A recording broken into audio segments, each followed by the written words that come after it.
guys, good morning. So for today's video guys is gagawa tayo ng banana juice.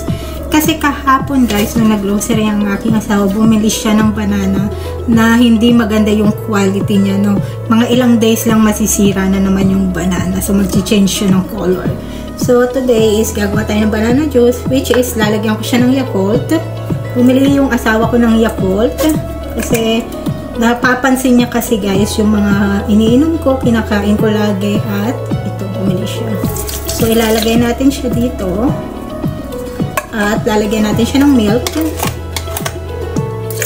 Ayan. So pinuubos ko lang yung milk dito kasi onti na lang siya. Ito yung ginamit ko at ito yung bubuksan natin.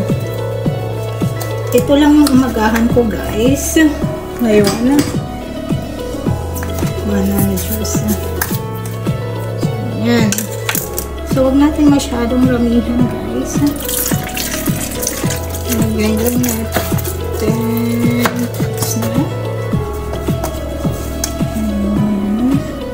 Pagkatapos nyan, is takpan na natin siya.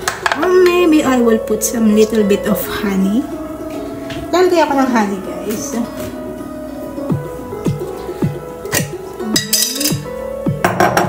Pero kung kailangan natin kumuha ng baso,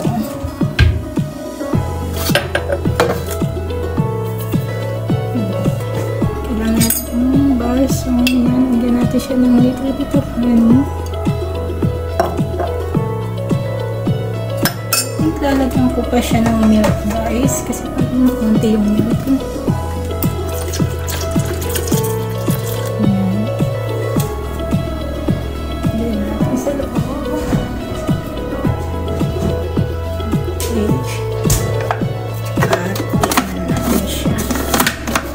Atin na siyang i-blend. Blend natin siya guys. Konti na lang yung honey ko guys. Talagang gamit na gamit siya. Kunin natin yung sasaps. Kailangan natin siyang isasap. At i-blend na natin siya.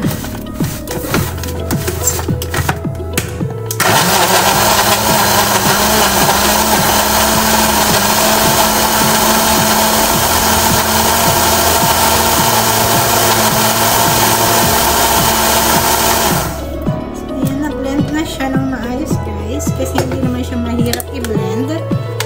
Why? Because banana lang naman siya. Malambot ang banana. Right? Lagyan na natin siya dito sa ating baso. May huwag ang baso. Diba yan? May naiwan pa. Ngayon natin haluin guys. Kasi may natirang honey sa may spoon. Ganito siya.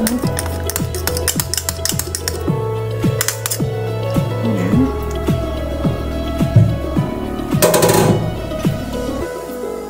Sarap niya.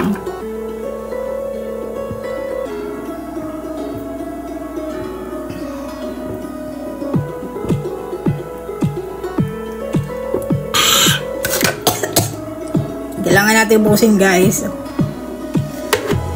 Naramihan ko pala yung dito.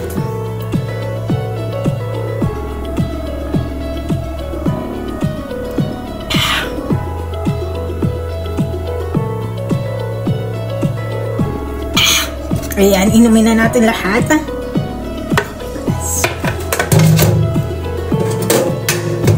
Katapos nyan is lagyan natin ng gato nito. Gamit ko.